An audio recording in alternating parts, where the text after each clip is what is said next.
colaborador del Hogar de Cristo. En su ponencia, bueno, en realidad, la iglesia, su producto, bueno, ya. Muchas gracias. Si quieres te... No, no te preocupes. No sé si prefieres de pie. No, está porque ya leer de repente. Ya. Bueno, muy buenos días. Buenos días. Bueno, yo estudio teología, no soy sacerdote todavía, soy jesuita, estoy preparándome para el sacerdocio y parte de las cosas que me ha ido pidiendo la compañía es que colabore en el Hogar de Cristo. Yo desde el año 2012 estoy relacionado con una de las residencias que lleva el Hogar de Cristo, Residencia Sename. Por lo mismo, esta ponencia tiene un carácter más testimonial, ¿cierto?, que quizás que técnico. Eso.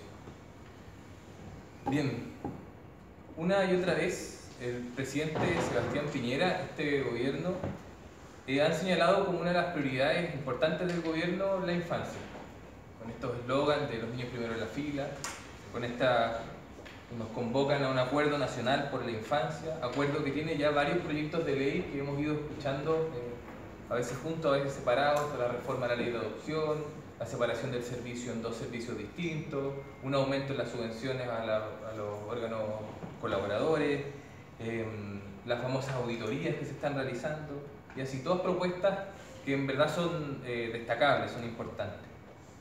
Sin embargo, quisiera proponer que estamos distantes aún de abordar el tema de fondo, de la exclusión, la injusticia, la vulnerabilidad de estos menores, estos niños. Creo que es signo de nuestra propia miseria, no la de ellos mismos. Por lo tanto, no se soluciona tan solo con un cambio de política, un cambio de ley o con una inyección de dinero. Me arriesgo a exponer esta situación desde tres dimensiones. Las tres I: la ignorancia, la irrelevancia y la incertidumbre. Comenzando con la ignorancia. Cuando hablo de ignorancia, no me refiero necesariamente al tema de la escolarización que tienen los niños y niñas dentro de las residencias del Sename, que de por sí es un gran problema, puede llegar a ser muy bajo, sino más bien a lo que desde mi punto de vista es la madre de las ignorancias, que es la ignorancia respecto al propio ser vulnerado. El 31%, para el año 2014, la estadística del Sename dice que el 31% de los menores que ingresan al servicio por orden de un tribunal de familia lo hacen por haber sido violentados. Y dentro del servicio, el 45,6% de los niños y niñas, estos datos del estudio que realizó el Instituto Nacional de Derechos Humanos, es violentado. Esta es una frase de Branislav Meredith que está en el marco de este estudio. En el fondo lo que nos expresa es que los niños no reconocen positivamente la violencia, sino que son los profesionales quienes reconocen en la descripción de las acciones violencia. ¿Se entiende, cierto? O sea, el niño no dice, mira, fui violentado, vulneraron mis derechos, sino que al exponer su vida cotidiana, al exponer lo que vive dentro de la residencia, es el profesional que dice esto puede ser catalogado como violencia. Podemos también suponer un grado de violencia que, si no se ha experimentado en el propio cuerpo, se experimenta como violencia psicológica, esa violencia que se ve, que se escucha, que se normaliza. Esa que se aprende a recibir bajo el mejor camuflaje que existe, que es la amistad, el amor. Y no me refiero a un amor que se finge, sino un amor que está parasitado por la violencia, donde el amante y el amado no comprenden, no logran entender que se está viviendo una dinámica de violencia. Por lo mismo el menor, el niño, la niña, probablemente ignora que está siendo violentado. También es violencia aquello que implica el solo hecho de ser un niño institucionalizado en nuestro país. En los colegios más vulnerables, la categoría, entenderá que la categoría flaite, la categoría drogo, pastero, son categorías que más bien están en un sector de la sociedad. Pero en los colegios donde hay niños Sename, donde hay niños que están en residencia, el ser niño institucionalizado también es digamos, sujeto de bullying, por el solo hecho de ser institucionalizado. Otro elemento de violencia, nuestro lenguaje no es neutro. El lenguaje de las noticias, el que también vemos y ven ellos en la publicidad, en la tele, que muestra patrones de éxito en ropa, en apellidos, en autos, en viajes, y patrones de belleza en color de pelo, ojos, rasgos europeos, que son tremendamente subjetivos y que tenemos súper normalizados, pero en el fondo es tremendamente aporofóbico y por lo mismo violento, porque es distante a la gran mayoría de nuestra población y por sobre todo a los niños y niñas más vulnerables de nuestro país. La exclusión está en todas partes, en las cantidades de áreas verdes por comuna, donde jugar, las canchas de fútbol, donde hay árboles, pastos, transporte público, calidad de la salud, sueldos de miseria de los padres, etc. Crecer en un entorno así es violento, te condiciona. La dignidad no se juega en trabajar silenciosamente y con la frente en alto lograr pagar el pasaje del Transantiago, que puede significar más del 50% del sueldo de una madre que cría a sus hijos, donde tiene que pagar su pasaje y el de sus niños. Por lo mismo, esta publicidad es tremendamente violenta y es una falta de respeto para un montón de familias de nuestro país, donde se dice que gana el sueldo mínimo pero llega a fin de mes con la conciencia tranquila. Esto es una falta de respeto, como si la conciencia... ¿Qué pasa con la conciencia de todos nosotros? Bien, el ladrón, el que es peligroso, pertenece a un lugar específico de nuestra sociedad. Los que roban grandes cantidades tienen estilo, pero jamás tendrán estigma, que cargan otros desde que nacen. Porque nuestra sociedad castiga la pobreza, no el delito, la pobreza. Los ricos son bellos, los pobres son feos. Los ricos son trabajadores y esforzados, los pobres son flojos y quieren todo gratis. Los ricos cometen delitos tributarios, los pobres roban. Los condenados por el caso Penta no pasarán un minuto en la cárcel. Bastián Arriagada, por vender CDs pirata, estaba privado de libertad en la cárcel de San Miguel. Falleció el año 2010 junto a otros 80 reclusos por vender CDs pirata.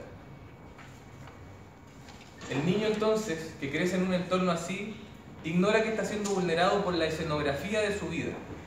Entonces es inevitable que se relacionen entre ellos, entre los mismos niños, y con la sociedad, del mismo modo que la sociedad que han conocido se relaciona con ellos. Es decir, de un modo profundamente violento, enfermo e injusto. La vulneración de derechos que viven puede llegar a ser enorme en la medida en que ignoran que están siendo vulnerados. De este modo, si no hay conciencia del propio ser vulnerado, es imposible pensar que haya conciencia de derechos, de deberes, ni mucho menos que puedan alzar la voz al respecto. La segunda I es la irrelevancia.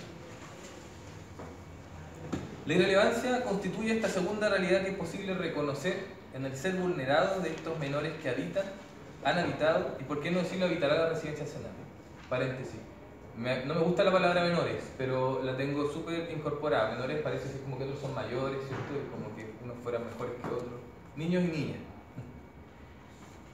En una sociedad, todos operamos como nudos de una gran red de conectores. Esto no es novedad, no estoy diciendo nada nuevo. Tenemos cerca a nuestros familiares directos, a nuestros amigos, a los amigos de los amigos, los conocidos. Y esto se producen ciertas relaciones simbióticas donde nos ayudamos a encontrar trabajo, nos ayudamos a la carta de recomendación para postular un colegio. Esta red a la que hago referencia tiene que ver también con la bajísima movilidad social que hay en nuestro país, donde la meritocracia es excepcionalísima. Es un mito la meritocracia. La amplitud y la fortaleza de esta red es equivalente a la amplitud y la fortaleza de nuestras oportunidades, nos guste o no.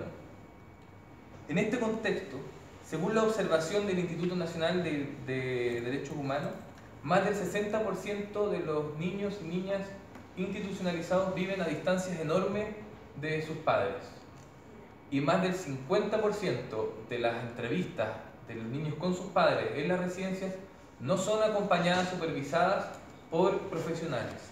De esta manera es muy complejo, prácticamente imposible, cuidar o reparar las redes que previo a la institucionalización tenían los menores.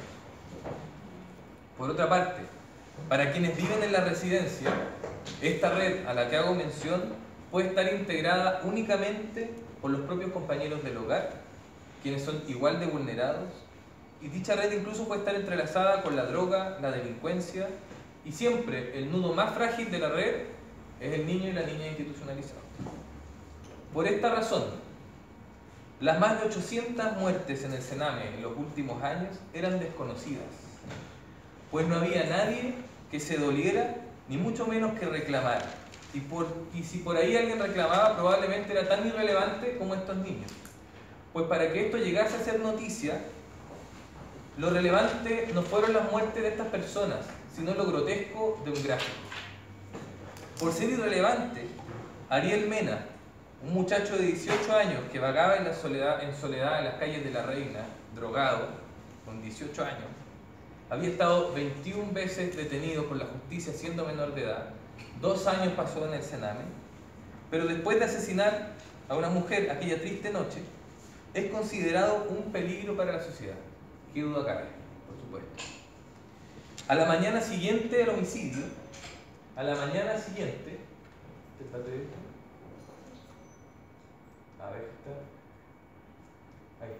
A la mañana siguiente teníamos esta imagen. El ministro del Interior pidiendo cadena perpetua para Ariel, sin siquiera que Ariel fuera formalizado. No había habido ninguna investigación previa. Y el ministro del Interior a la mañana siguiente pidiendo cadena perpetua para Ariel. Me pregunto, ¿realmente nos importan los chiquillos como Ariel? No importa que la sociedad haya sido un peligro para él durante sus 18 años.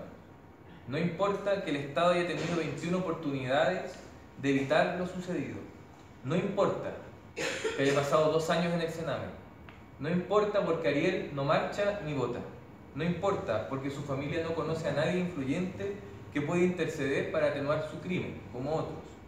Por esto Ariel puede ser descartado y escondido junto a muchos como él, bajo nuestra alfombra, porque simplemente su vida nos resulta irrelevante, hasta que se torna relevante nuestra protección. Lo sucedido a esta familia en La Reina es una tragedia enorme, por supuesto que sí. Sin embargo, no podemos olvidar que Ariel es un peligro para la sociedad después de vivir en peligro toda su vida y que deberá responder ante la justicia sin haberla conocido jamás. Ariel fue irrelevante hasta que se tornó relevante el hecho de que no vuelva a delinquir.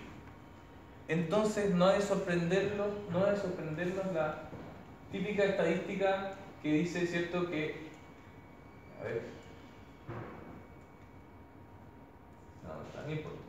dice que 1 de cada 2 personas que están privadas de libertad, que lo hemos escuchado un montón de veces, alguna vez pasaron por el Sename. Eso es porque mientras estuvieron en el Sename no estaba lo mismo. Si además a eso incorporamos que 1.600 niños que empiezan a delinquir siendo menores de edad han comenzado a delinquir estando bajo el amparo del Sename, cuidados de alguna manera por el Sename. Entonces, tenemos que pensar cómo pasar de una exclusión temprana a una relevancia temprana, donde el foco no seamos nosotros, nuestra propiedad que hay que proteger, sino el futuro de estos niños que están creciendo vulnerados. Tercer punto. Finalmente quisiera referirme a la dimensión de la incertidumbre. Esto también es reflejo del ser vulnerado de estos niños y niñas.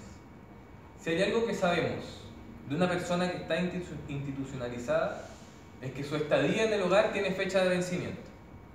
Algunos de ellos viven a la espera de volver con su familia, otros de ser adoptados y otros, por qué no decirlo, de llegar a la calle y continuar con el consumo. Sin embargo, cuando la mayoría de edad está a la vuelta de la esquina, aquello que para muchos de nosotros resulta ser un hito importante, una fiesta, signo de libertad, a los 18 años, para ellos se transforma en una tortura, en una pesadilla. Si para todo niño es difícil la pregunta por el futuro, para ellos es un imposible, porque sus horizontes parecen siempre limitados a la supervivencia, y esto es reforzado dentro de las residencias, por un sistema que privilegia la contención, no porque quieran los trabajadores, sino porque el sistema no permite otra cosa hasta ahora. El sistema enfocado en la contención, que es más bien una mantención del menor, ojalá lo más tranquilo posible dentro de la residencia. La vida de los menores entonces no se experimenta en su dimensión de proyecto, sino en cuanto a pura contingencia. Esta mantención privilegia la estabilidad de un sistema ineficiente en desmedro de la vida misma del niño. Por lo anterior, no es extraño que hablemos de descompensación ante un niño que llora, grita o se muestra violento. Pues lo que a los adultos a cargo les interesa es que el niño deje de llorar, deje de gritar, deje de violentar a otro, y no lo que está de fondo. No porque no quieran, sino porque el sistema no permite que puedan atender otras necesidades. Entonces, algo que grafica esto es que más del 60% de los niños y niñas institucionalizados en Chile consume fármacos de salud mental, principalmente que tienen que ver con temas de control de impulso. O sea, no es raro que llegamos a la residencia y vemos niños que andan como zombies. Si para el menor el objetivo del día es sobrevivir, para quien trabaja cuidándolo, el norte es la mantención de este precario equilibrio, de que no haya pasado nada. Cuando esta realidad se experimenta día a día, por supuesto, se dificulta cualquier noción de cuidado o autocuidado que no tenga implicancias inmediatas. En fin, si no abordamos todo aquello que implique llegar a la raíz de la vulneración de derechos de estos niños y niñas y adolescentes, las propuestas derechamente serán insuficientes y significarán llegar tarde, pues el niño que está en el Sename ya ha sido vulnerado antes. Por lo anterior, hablar de infancia vulnerable resulta ser un eufemismo, porque todos los niños que nacen, independiente de su cuna, son vulnerables. El problema es que hay algunos niños que nacen vulnerados y condenados a la ignorancia, la irrelevancia y la incertidumbre. Cualquier propuesta seria deberá enfrentar estas tres complejas realidades. Si no, la verdad es que no estaremos abordando el problema en profundidad. Pues la raíz de esta cuestión no está en el dinero, en la política o en lo administrativo a secas, sino que subyace una cuestión moral que está en cada uno de nosotros, situación que nos corresponde enfrentar a todos. El desafío real va mucho más allá de bajar la tasa de muertes de menores en las residencias, pues un derecho humano tan básico como el derecho a la vida no puede ser equivalente al derecho a estar vivo. De esta manera es la vida entera y no la mera supervivencia lo que debemos garantizar como sociedad para estos niños y niñas. Quisiera terminar con una frase del padre Hurtado. La caridad comienza allí donde termina la justicia. Por lo tanto, nuestra caridad siempre será insuficiente. Nuestra solidaridad siempre será un barniz allí donde nos hacemos los sordos ante la injusticia. Muchas gracias.